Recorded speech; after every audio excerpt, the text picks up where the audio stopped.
We continue our conversation now, and we're pleased to be rejoined again by Alan Dershowitz, of course, a huge defender of Israel, former Harvard law professor and author. And Alan, we hear Kerry say this. It seems to many folks like this is just deja vu all over again, yet another delay in these talks. What is the point at this point? Well, I think he's making a serious mistake. I think that the doubts have not been resolved. I think the United States and Europe are now simply seeking a delay in the time that it would take Iran to develop nuclear weapons. They are creating a threshold nuclear state as part of this deal. And it's not clear to me that Israel can accept a threshold nuclear state sworn to its destruction. Rafsanjani, the former president, once said that if we develop nuclear weapons and bomb Tel Aviv, we'll kill 3 million Jews. They'll retaliate and bomb Tehran, kill 10 million Muslims, and the trade-off would be worth it.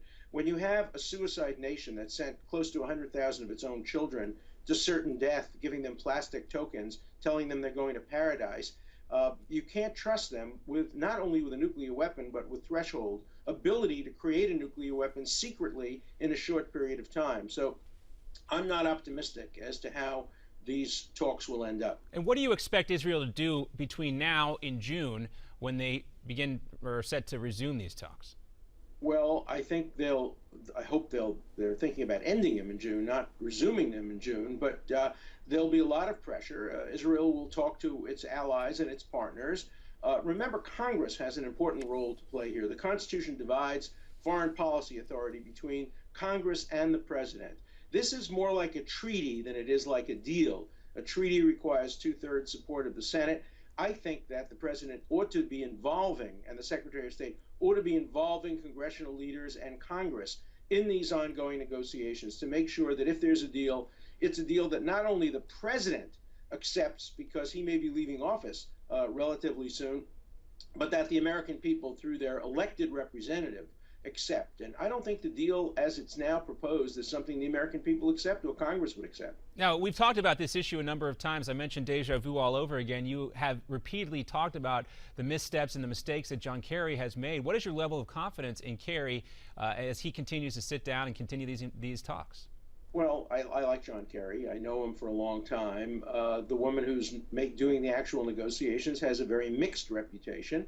What I worry about is a repeat of Korea, a repeat of Pakistan, where we gradually allow an enemy, essentially, to develop nuclear weapons over time.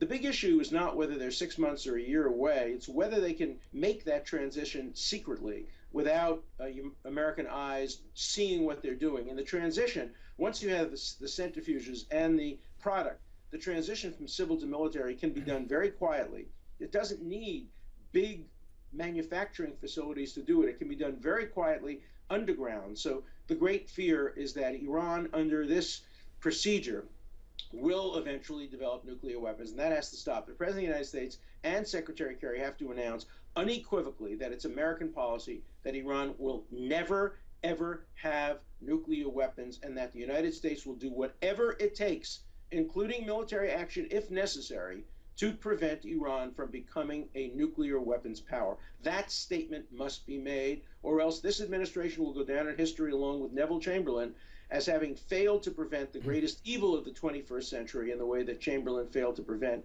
the greatest evil of the 20th century. Well, Alan, somebody who has made a statement or a similar statement is Senator Ted Cruz, your former student there at Harvard Law School. A couple of nights ago, you were at a speech with Ted Cruz, who was the featured guest there, and he is being talked about as one of the most ardent supporters, maybe the most aggressive supporter of Israel. Tell us about the event with about 30 seconds left to go, and do you feel that Ted Cruz might be the best man to defend Israel here if he were to become the next president of the United States? Well, I'm not going to comment about his political future. I purposely went to this event to show unity and solidarity. I disagree with Ted on a great many domestic issues. I tend to agree with him largely about Israel, and I wanted to show my support for his courage in standing up for Israel.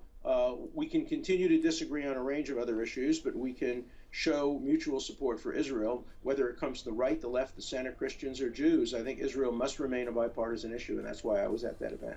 Well, and we thank you very much for being with us here today. And if you want to learn more about what's taking place in Israel right now, you should read Alan's book, Terror Tunnels, The Case for Israel's Just War Against Hamas. Alan Dershowitz, always great to talk to you, sir. Thank you so much. America's Forum continues after the short commercial break.